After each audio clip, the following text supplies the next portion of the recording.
여러분 안녕하세요. 미국 경제 좀 적신호도 하나 등장했고 금리 인하 시점도 뒤로 지연되는 거 아닌가 하는 의문도 많이 갖고 계시죠. 우리는 그럼 어떻게 투자해야 되는가 하는 의문들도 많이 갖고 계십니다. 또 이 분야의 전문가를 초대해서 한번 토론을 진행해 볼까 합니다. 오늘 초대되신 신년기 작가님 안녕하십니까? 안녕하세요. 네, 잠깐 자기소개 부탁드릴까요? 네, 안녕하십니까. 신연기라고 합니다. 이게 발음하기가 좀 어려워서 지금도 이렇게 연기, 년기 이렇게 많이 부르는데요. 사실 저희 부모님께서 나라의 기둥이 되라고 이렇게 한문을 좀 짓다 보니 이제 년기 이렇게 해서 두음 법칙을 또 무시하고 이렇게 부르는데 실제 제가 나라의 기둥까지는 아니더라도 금융에 좀 한번 좀 어떤 좀 큰 역할을 한번 해보고 싶어서 사실 금융권에 한 20여 년 몸 담았었고, 사실 한 재작년에 이제 신한은행을 나온 이후에는 제가 이제 토큰 증권이라는 새로운 쪽에 또 발을 딛고 또 열심히 지금 일을 하고 있습니다. 그래서 사실 채권 얘기도 좋고, 또 최근에는 이제 토큰 증권이나 블록체인과 연계된 그런 금융들도 많이 이제 참여를 해서 많은 얘기를 좀 나누고 있는 상황입니다. 오늘 또 이 자리가 또 상당히 좀 유익한 자리가 좀 됐었으면 하는 게 제 바람입니다. 너무 감사합니다. 네. 또 이번에 책도 내셨어요. 네, 부자 아빠는 주식 투자만 가르치지 않는다. 네. 그러니까 오로지 우리가 재테크 자산 관리하면 주식만 하는데 네. 사실 주식은 주식이 아니다. 네. 메인 밀이 아니다. 네. 그런 관점에서 주식 투자 말고 네. 그 외에 여러 자산에 대해서 우리 고민을 해봐야 될 텐데 네. 특히 14가지 투자 전략 여기 네네. 책에 담긴 내용들 네.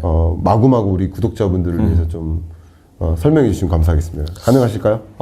예. 사실 제가 그 전에 책을 3권을 좀 냈었어요. 네. 작년에 3권을 이제 신부장 시리즈로 해서 이렇게 채권, 경제지표, 그리고 금융지표 이쪽을 냈는데 사실 제가 그동안 일했었던 부분을 많이 반영을 해서 쓰다 보니 아무래도 일반인들이 좀 접근하기보다는 좀 취준생들이라든지 또 지금 현역으로 채권이나 또 기타 자본시장에서 일하고 계시는 분들, 이런 분들에게 어떻게 보면 좀 도움이 되고자 하는 책이었어요. 네. 근데 그러다 보니까 제가 좀 대화체를 좀 섞어서 그동안 책을 계속 써왔고 이게 좀 이해가 잘 될 거라고 생각해서 봤었는데 생각보다 좀 어렵다는 의견이 좀 많았었습니다. 그래서 이번에는 좀 더 쉽게 이제 일반인들이 따라할 수 있는 그런 재테크 책을 좀 써보면 어떨까.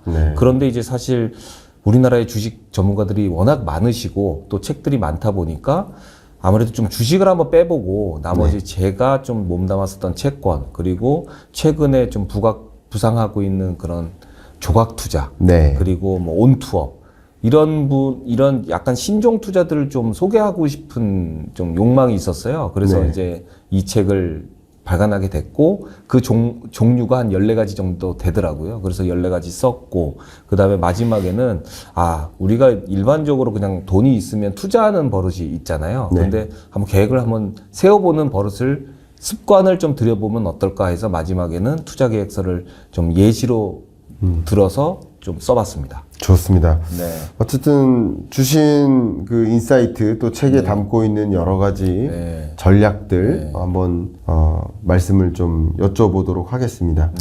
일단 미국 경제를 잠깐 진단해보고 가시면 어떨까 생각이거든요.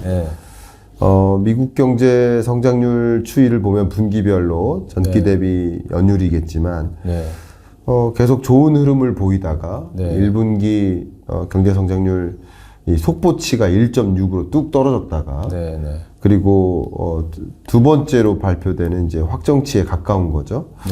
이 값이 1.3%로 또 조정됐습니다. 그래서 미국 경제가 이제 경기 침체 오는 거 아닌가 하는 질문들도 좀 던져집니다. 더군다나 물가가 잡히지 않은 상태에서 경기가 안 좋으니까 스태그플레이션 오는 거 아닌가 하는 그런 의문들도 많이 제기하고 계십니다.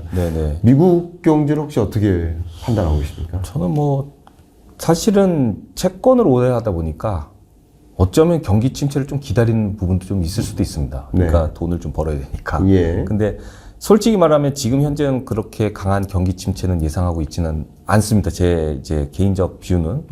그 3가지 정도 예상을 하고 있는데 적어도 올해는 바이든 행정부에서 돈을 좀 많이 풀고 있다. 네. 그래서 사실 유동성의 힘이 어느 정도 이 자본시장을 버텨주고 있고 경제를 좀 지탱하고 있지 않느냐는 좀 생각입니다. 그래서 네. 이 부분이 어떻게 보면 2020년에 코로나 바이러스 네. 이후에 계속적으로 이제 유동성 공급이라는 그런 어떻게 보면 과거 전통적인 그런 이제 시각과는 다른 네. 그런 통화 정책이 계속 지속되고 있고 심지어 이제 재작년부터 기준금리를 올렸지만 기존에 우리가 흔히 말하는 대차대조표 축소라는 부분도 좀 상당히 점진적으로 이루어지는 부분이 있습니다. 그리고 실제 작년 3월에 실리콘밸리 파산 이후에 있었던 이제 지역은행 위기와 관련해서도 연준이나 재무부에서 상당히 즉각적으로 유동성 공급을 하는 등의 어떻게 보면 좀 유동성이 어느 정도 좀 시장을 받쳐주고 있기 때문에 네. 경기 침체가 우리가 자연스럽게 오는 상황은 아니다. 좀 어떻게 보면 경기 침체의 그 시기를 뒤로 미루고 있는 좀 느낌을 좀 받고 있습니다. 네. 그리고 주식도 상당히 고평가되고 있는 건 맞고 예. 사실은 작년 3월만 돼도 만약에 조치가 별로 없었으면 급락을 할 수 있는 그런 환경이었는데 최근에 보면 기업들의 마진은 그렇게 나쁘진 않습니다. 그리고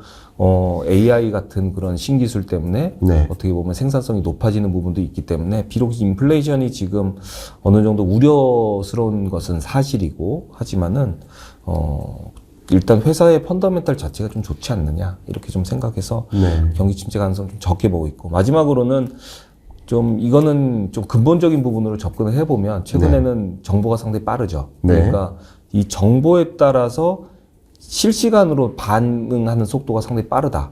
결국은 경기 침체라는 거는 그동안에 있었던 경기 침체는 우리가 이때 경기 침체가 올 거라고 예상을 하지만 실제로는 경기 침체 가능성보다는 장밋빛 전망을 좀 더 많이 내세우다가 방심하다가 좀 당한 부분이 좀 있다고 봅니다. 네. 근데 지금은 뭐 예를 들면 연준에서 통화 정책을 뭐 보험성 금리 인하라고 해서 물론 과거 90년대도 한번 있었지만 언제든지 경기 침체를 사전에 막기 위한 그런 보험성 금리 인하 등의 통화 정책을 언제든지 쓸 수 있는 정보력을 갖고 있다. 네. 이렇게 봤을 때는 경기 침체가 과거처럼 딥하게 오지는 않겠다. 네. 이런 생각은 적어도 금년에는 드네요. 그렇군요. 그럼 세 가지라는 관점. 첫 번째는 유동성으로 네, 네. 경기 침체를 못 오게 만든다. 두 번째는 펀더멘탈, 뭐 네. 실적, 기업들의 네. 실적도 괜찮다. 네. 세 번째는 정보력 때문에 네. 그런 선제적인 대응 능력이 충분히 있기 때문에 저는 그렇게 보고 있습니다. 경기 네. 침체를 오도록 놔두지 않는다. 네. 그래서 경기 침체가 온다 하더라도 그것을 뒤로 밀어놓는 네. 그런 영향이 있는 것 같다라고 이렇게 미국 경제가 왜 이렇게 강한가라는 네. 것을 이렇게 세 가지 관점에서 진단해 주시는 것 같아요. 네. 그렇지만 앞에 말씀하신 것처럼 올해는 아니지만 경기가 좀 둔화되는 그런 모습들이 네. 뭐 내년이나 네, 차후에 미뤄졌기 때문에 대선 이후에 올 수 있다 이런 말씀이신 거잖아요. 대선 이후에는 올 수 있다고 저는 보고 있습니다. 그렇군요. 다만 그 경기 침체에 대한 그 정도는 과거보다는 훨씬 얕다. 이렇게 볼 수 있습니다. 굳이 왜냐면- 따지면 소프트 랜딩에 가까운. 그렇습니다. 그렇게 유도를 하고 있죠. 그렇군요. 예, 예, 예. 자, 소프트 랜딩의 뷰를 갖고 있는데 그 소프트 랜딩과 관련된 소프트 랜딩임을 보여주는 그 징후들은 당장 나타나기보다는 네. 대선 이후 뭐 내년 네, 정도로 이렇게 점쳐진다 이렇게 보시는 것 같습니다. 네. 그런 관점에서 어쨌든 뭐 우리 채권 말씀을 먼저 하셨지만 해외 채권에 투자하거나 관심이 있으신 네. 분들은 네. 어느 정도의 좀 네. 미국 경기가 좀 둔화하는 모습을 기대하시는 것도 사실이잖아요. 그렇죠. 예. 그런 면에서 그런 기대감을 갖고 계신 분 입장에서도 네. 당장 경기 침체가 안 올 것 같다라는 그런 네. 분석은 또 더 객관적으로 들리기도 합니다. 제가 네. 감히 평가할 일은 아니지만 네. 그런 관점에서 자연스럽게 좀 해외 채권으로 좀 넘어가 보고 네, 싶어요. 네, 네.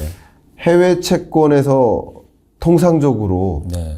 다루는 것들 뭐 네. 잘 알고 계시겠지만 네. 혹시나 또 추가적으로 쉽게 설명해 주시면 감사하겠습니다. 뭐 해외 채권에 대해서 이제 많은 분들이 잘 알기 시작했습니다. 사실 제가 이제 그 해외 채권 매니저를 이제 오래 했습니다만은 보통 우리가 FOMC 하면 저희 같은 이제 매니저들은 새벽 3시에 출근하고 네. 새벽 2시 반에 출근해서 FOMC를 보곤 했습니다. 네. 그 당시는 아무도 안 봤기 때문에 저희가 뭐 유튜브를 통해서 보던가 아니면 그 FRB 그러니까 연방준비위원회의 그 사이트에 들어가서 네. 실제로 실시간으로 보기도 하고 예. 또 뭐 당시엔 통역도 없고 하기 때문에 영어로 듣고 그거를 빨리 요약을 해서 성명서가 나옴과 함께 그 뉘앙스를 함께 적어서 위에 보고했던 기억이 납니다. 네. 근데 최근에는 이제 각종 신문사 그리고 유튜브에서 통역을 해주고 예. 아주 친절하게 향후의 전망까지 다 얘기를 해주는 그런 시대가 됐죠. 네. 그러니까 사실 이제 많은 분들이 이제 예전보다는 해외 채권에 대한 관심이 좀 많아졌어요. 네.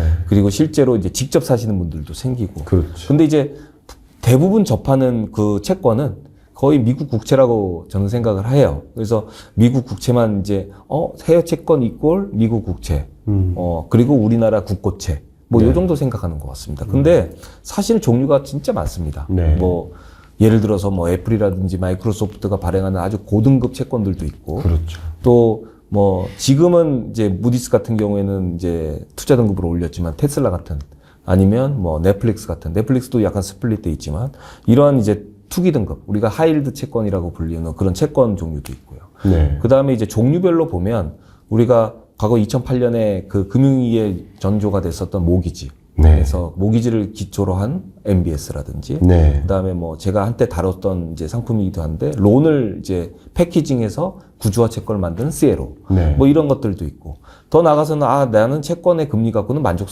만족을 하지 못하겠어. 그래서 이제 전환사채 같은 거, 네. 이런 것들까지 상당히 종류가 많습니다. 네. 그래서 뭐 이 종류를 다 안다기보다는 네. 이 종류와 관련된 펀드라든지 뭐 ETF 이런 것들에 투자하는 것도 네. 하나의 뭐 재테크라든지 투자 방법이 되지 않을까 생각합니다. 아, 좋습니다. 그러면 이제 미국 경제에 대한 그 컨센서스를 여쭤봤고요. 네. 어떻게 전망하시는지. 네. 그리고 그 전망의 기초에서 채권 투자를 또 준비하는 것인데. 네네. 그래서 해외 채권에는 뭐가 있느냐라고 이렇게 말씀을 여쭤서 네네. 여러분들이 이제 인식하게 네. 도와드렸고요. 자, 이제는 그러면 이제 거시경제 사이클과 해외 채권을 네. 좀 묶어보도록 하겠습니다. 네네. 당연히 해외 채권 분야가 국내 뭐 국외 정세 같은 거, 또 거시경제 같은 거 이런 것들과 워낙 밀접한 관련이 있고 또 네. 거시경제와 금리와 관련이 있기 때문에 네. 거시경제 상황하에 네. 금리가 결정되고 금리가 결국 채권 수익률이라든가 가격에 영향을 미치기 때문에 그렇죠. 네. 우리는 이것을 좀 관련성을 가지고 이제 접근을 네. 하는데 네네. 이 부분 구체적으로 설명 주시면 더 감사하겠습니다. 그렇죠. 뭐 저기 교수님께서 말씀하셨듯이 모든 금융시장의 모든 가격은 저는 금리에서부터 시작한다고 봐요. 그래서 그렇죠. 이 금리가 어떻게 움직이느냐 이를 결정하거나 네. 이 금리에 어떤 요인들이 금리에 영향을 미치느냐가 상당히 중요하겠죠. 네. 그리고 또 지정학적 요소 역시 이 금리에 영향을 주는 상당히 중요한 팩터라고 생각을 하고 있습니다. 네. 그러니까 뭐 지금 요즘에는 이제 물가 이슈가 많이 터지니까 물가가 금리에 어떻게 영향을 미치느냐 이런 부분도 상당히 관심을 갖게 되고, 네. 왜 물가가 오르면 금리가 오르고 금리가 오르게 되면 대출이 줄어들고 대출이 줄어들면 왜 기업들의 투자가 줄어들고 기업들의 마진이 줄어드는지에 대한 이런 연쇄 효과에 대한 네. 상당히 관심이 점점 늘어나고 있다 이렇게 보고 있고요. 결국 그러기 때문에 이 금리에 의해서 가격이 결정되는 채권, 그리고 특히 글로벌 채권 같은 경우에는 상당히 그 주목도를 받을 수밖에 없고요. 우리가 이제 거시경제를 바라보고 국제 정세를 바라봤을 때 이 글로벌 채권의 가격, 특히 이 미국 국채로 대표되는 안전자산의 가격 흐름을 좀 파악하고 공부하는 것이 상당히 도움이 되지 않을까 생각합니다. 네. 좋습니다. 이제 채권에서 대해서 디파인을 했고, 네. 미국 경제에 대해서 한번 아까 진단을 했고, 그러면은 네. 미국 경제가 뭐 소프트 랜딩이라 할지라도 네네. 경기 침체적인 현상이 본격화되기 전, 네네. 말하자면 지금 단계죠. 맞습니다. 지금이 채권 투자의 적기라고 보시는지 좀 여쭤보고 싶습니다. 그렇습니다. 네. 뭐 답만 얘기하면 이렇게 예. 얘기하고 있고요. 저는 작년부터 계속 그 채권은 금리가 오를 때마다 사야 된다. 네. 그래서 뭐 절대적인 레벨을 갖다가 정해주는 건 아니지만 현 시점에서, 그러니까 작년 말부터 저는 4.25 정도 레벨 이상이면 계속 꾸준히 사라고 얘기를 했습니다. 기관이나 뭐 개인이 뭐 직접 국채를 살 수 있는 액세스되는 증권사가 몇 개 없겠지만 결국 딱 봤을 때 10년짜리 기준으로 4.25 이상이면 충분히 살 수 있다 이렇게 봤던 거고요. 왜냐하면 이제 4.25라는 기준은 제가 이제 약간 그 실질금리 수준에다가 거기에 네. 이제 텀 프리미엄을 감안했을 때 결국 실질금리가 결국 중립금리 수준이 2.75에서 네. 결국 텀 프리미엄이 보통 우리가 정상적으로 봤을 때 약 150bp, 그러니까 10년짜리가 150bp 정도 됐을 때 4.25가 나오거든요. 그래서 그 4.25 이상이면 충분히 하락했을 때 저희가 캐피탈 게인을 낼 수 있는 여지가 있다. 이렇게 말씀을 드렸고요. 4.6 갔다가 4.4 갔다가 최근에 이제 흔히 말하는 우리가 4점대 중반에서 4.6 정도의 박스권을 지금 형성하고 있는데요. 저는 이 정도 캐리면 충분히 이자 수익과 나중에 향후에 이 캐피탈 게인을 얻을 수 있는 수준이라고 생각해서 지금 수준이 적기라고 생각을 하고 있습니다. 그리고 경기 사이클 측면에서도 봐도 물론 아까 제가 경기 침체가 약간 뒤로 밀린다는 느낌을 이제 말씀을 드렸습니다만은 네. 현재 경기 사이클은 확실히 이 확장 후반에서 침체 초기로 들어가는 일종의 산으로 보면 약간 개마고원의 그 고원에 서 있다는 느낌을 좀 많이 받거든요. 네. 그럼 결국은 이후에는 어떻게 벌어질까 하면 안전자산 측면에서는 듀레이션을 늘려서 결국은 이제 채권 금리 하락을 좀 기대할 수 있고요. 네. 반면 회사채 같은 경우에는 듀레이션을 좁혀서 스프레드가 벌어지는, 그러니까 전체 회사채 수익률에서 국채 금리를 뺀 그 스프레드가 벌어질 수 있으니까 이 부분은 회사채 특히 이 위험 자산이라고 불리는 하이힐드 채권은 듀레이션을 확 줄여서 결국 이자 수익으로만 좀 기대할 수 있는 그 두 개를 좀 합치는 전략을 좀 많이 좀 추천을 많이 했었습니다. 그래서 네. 결론적으로는 근데 안전자산의 듀레이션을 늘리고 위험자산의 듀레이션은 줄이자. 네. 이렇게 말씀을 좀 드리겠습니다. 네. 근데 지금 말씀 너무 잘 해주셨습니다만 저는 국제기구 경제전망 그 보고서들을 이제 매번 살펴보니까 이 국제기구들이 보고 있는 그 견해랑 다르지 않습니다. 네. 그러니까 IMF조차도 네.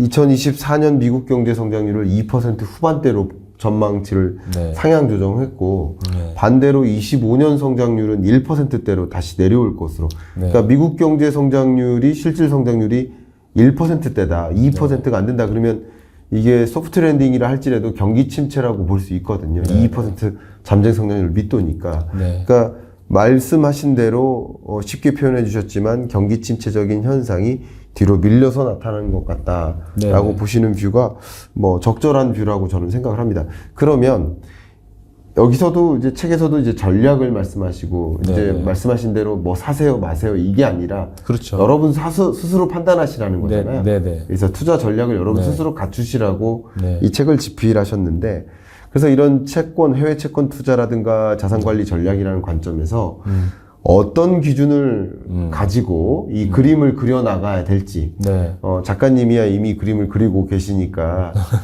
좋으시겠지만 이 그림을 어떻게 그려야 될지를 우리 독자분들을 위해서 좀 말씀해 주신다면요. 모든 중앙은행이 자신들의 목표가 있죠. 그러니까 물가를 안정시키고 경제 성장을 촉진하고 그리고 금융시장을 안정시키는 세 가지 축이 있습니다. 네. 마찬가지로 우리가 금융시장을 바라봤을 때는 크게 세 가지, 그러니까 성장, 네. 그다음에 고용, 그다음에 물가, 이 세 가지가 어떻게 맞물려 돌아가는지를 좀 볼 필요가 있을 것 같아요. 이걸 네. 가지고 그림을 그리면 좀 쉬울 것 같습니다.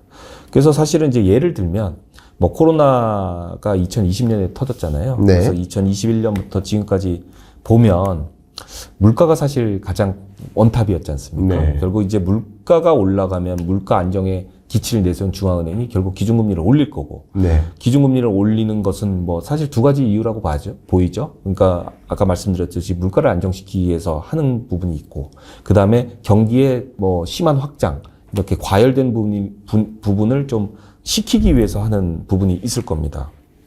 어쨌든 간에 이 상황은 이제 미국의 경우에 이 두 가지 모두 해당이 됐었던 부분이었죠. 네. 결국 물가가 올라서 기준금리를 올리게 되면 경기를 일부러 둔화시키는 역할을 이제 연준에서 하게 되는 거죠. 그러면 투자자들은 이렇게 보는 거죠. 연준이 경기를 둔화시키네? 그러면 기업의 가치가 떨어지겠네? 그럼 결국 주식에 대한 포지션을 많이 축소시킬 가능성이 높고 네. 대신에 둔화가 되면 우리가 옛날에 배우기로는 안전자산 선호 현상이 났으니까 금리가 하락하겠네? 그러면 채권을 좀 투자해야겠네? 이렇게 그림을 좀 그릴 수 있을 것 같아요. 네. 그런데 한 가지 좀 전통적인 과거와는 좀 다른 부분은 이제 중앙은행들이 비전통적인 방식으로 통화정책에 접근한다는 점입니다. 그러니까 기준금리가 올라가더라도 작년에 실리콘밸리 사태라든지 최근에 재정정책을 보면 돈은 계속 풀고 있단 말이에요. 그러니까 상당히 좀 우리가 흔히 말하는 모순적인 그런 현상이 지금 발생하고 있기 때문에 금리를 저 정도 올렸는데 상당히 빠르게 올렸지 않습니까? 뭐 제로금리에서 지금 현재 5.25에서 5.5%까지의 그 기준금리. 우리나라도 사실 근 10년 동안에 가장 높은 3.5%의 기준금리. 네. 그럼에도 불구하고 고용 상황은 상당히 좋다. 네. 그리고 경제 성장률도 미국 같은 경우에 2%대 후반, 그리고 작년 3분기에는 5%. 이렇게 봤을 때는 이거 이상하네? 이렇게 지금 생각해서 계속 주식에 투자를 하고 있는 겁니다. 네. 근데 이제 결국은 너무 과열되면, 너무 올라가면 내려가는 시기가 있기 때문에 이런 부분은 좀 눈여겨봐야 되고, 결국은 물가로 인해서 이렇게 긴축 정책을 했을 경우는 결국 성장은 둔화될 것이고 고용은 둔화될 것이라는 그런 사이클, 이 부분을 좀 맞물려서 보면 어느 정도 현재 상황에서 큰 그림을 좀 그릴 수 있을 것 같아요. 이 큰 그림이라고 하는 거는 채권 투자에 좀 많이 비중을 높여야겠네, 반면에 주식 투자는 조금 비중을 줄여야겠네, 이렇게 좀 가야 될 것 같습니다. 네.